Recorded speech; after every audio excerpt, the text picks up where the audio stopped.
Police যা করেছে এটা অত্যন্ত দুঃখজনক, ন্যাক্কারজনক। আমরা শিক্ষক সমাজ, কাজে আমরা ঝগড়া চাই না, মারামারি চাই না। আমরা শান্তিপূর্ণভাবে আমাদের অনুষ্ঠান আমরা বিগত কয়েক বছর ধরে আমরা শুরু করেছি। আমরা কিন্তু ঝগড়াঝাটি করি না, তারপরেও পুলিশ আমাদের পায়ে পাড়া দিয়ে ঝগড়া করতে চায়।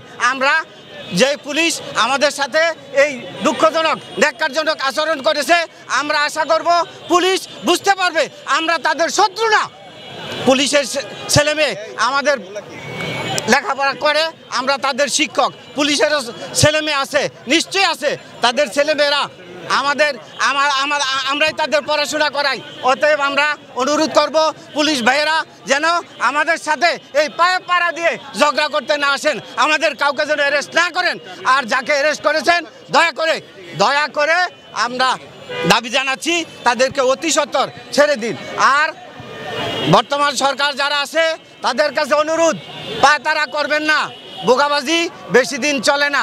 আমাদের সাথে যদি প্রতারণা করেন, আমরা জনগণ, আমাদেরও জ্ঞান বিবেক বুদ্ধি আল্লাহ দিয়েছেন, আমরা ধরতে পারি যে আপনারা কি চান।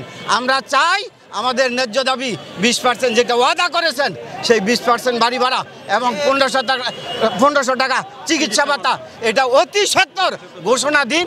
আপনাদেরকে আমরা ধন্যবাদ জানাবো এবং আপনাদেরকে সহায়তা করব। আর আমরা শিক্ষা প্রতিষ্ঠানে ফিরে যাব।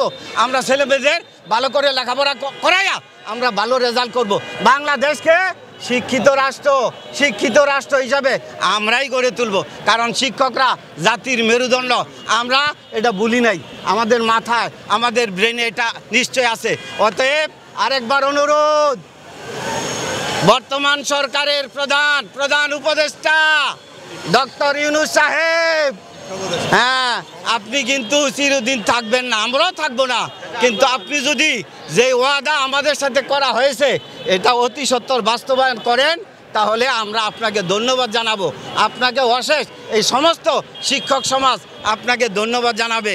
অতএব আরেকবার অনুরোধ, আমাদের ন্যায্য দাবি মেনে নাও, আমাদের ন্যায্য দাবি, আমাদের ন্যায্য দাবি, আমাদের ন্যায্য দাবি 20% বাড়ি ভাড়া, 20% বাড়ি ভাড়া, 1500 টাকা চিকিৎসা ভাতা।